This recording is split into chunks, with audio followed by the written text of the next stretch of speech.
News learned that on the day of the shooting, Crooks told his father he wanted to go to a shooting range and asked if he could borrow his dad's AR-15 style rifle, said a source familiar with the matter. Since the father had occasionally allowed Crooks to go target shooting with the semi-automatic firearm, he didn't think anything was suspicious when he let him use the rifle again on Saturday, the source said. Investigators said Crooks used the rifle in the attempted assassination of Trump. The source also said that Crooks recently purchased ammunition online, as well as in person. Law enforcement has also been canvassing local gun shops in the Pittsburgh area for any information they can glean about Crooks' ammunition buying habits, both purchased in-store and shipped online. Those shops include Allegheny Arms and Gunworks in Bethel Park, roughly As a a mile responsible from the member Crooks of our residence. community, It is our prerogative to cooperate with law enforcement in every way, Allegheny Arms said in a statement to ABC News. We are thankful that President Trump was not assassinated, and our hearts and prayers go out to all victims of this horrible incident. Out of respect for the ongoing investigation and that of those affected, we will not make any further statements. FBI investigators have conducted nearly 100 interviews of law enforcement personnel, event attendees, and other witnesses as they work to get to the bottom of what transpired at the rally, Bureau officials said in a statement. The FBI has received hundreds of digital media tips which include photos and videos taken at the scene, and we continue to review incoming tips, the FBI said in its statement. Motive still unknown. The federal investigation into the attempted assassination of the former president is focused on the suspected gunman's motives for the crime and whether he was aided by others, authorities said. In his address to the nation from the Oval Office Sunday night, President Joe Biden said it's unclear what prompted the suspect, identified as Crooks, to attempt such a brazen broad daylight attempt on Trump's life. We don't know his opinions or affiliations. We don't know whether he had help or support or if he communicated with anyone else, Biden said. Law enforcement professionals, as I speak, are investigating those questions. Trump was about 10 minutes into his speech at an outdoor rally Saturday afternoon when shots rang out, followed by screams. The former president clutched his bleeding right ear and dove to the ground as Secret Service agents swarmed him, the FBI said in a statement late Sunday.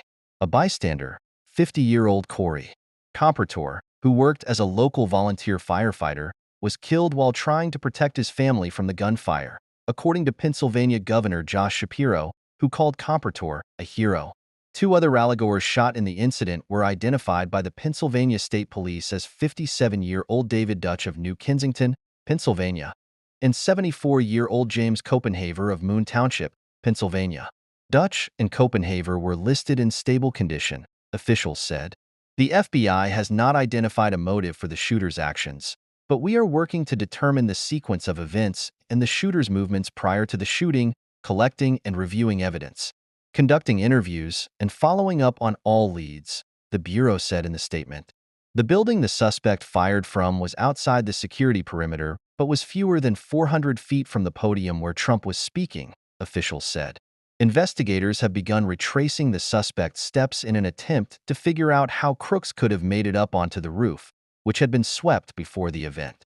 Just moments before the shooting, witnesses in the crowd attempted to point out the armed suspect to Secret Service agents. A Butler Township police officer climbed up on the roof and tried to engage the gunman, who turned his weapon to the officer, causing him to retreat back down, Butler County Sheriff Michael T. Slupe told ABC News, adding that he was informed of the encounter by other law enforcement officials. After being interrupted by the officer, the suspect proceeded to open fire in the direction of Trump, just as the presumptive GOP presidential nominee turned his head to look at a jumbotron, a move Trump would later claim possibly saved his life.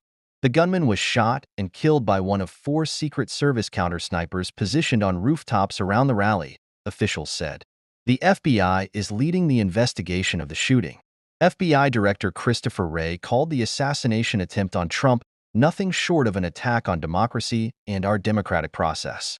FBI investigators, led by the Pittsburgh Field Office, have searched Crooks' home in Bethel Park, a suburb of Pittsburgh.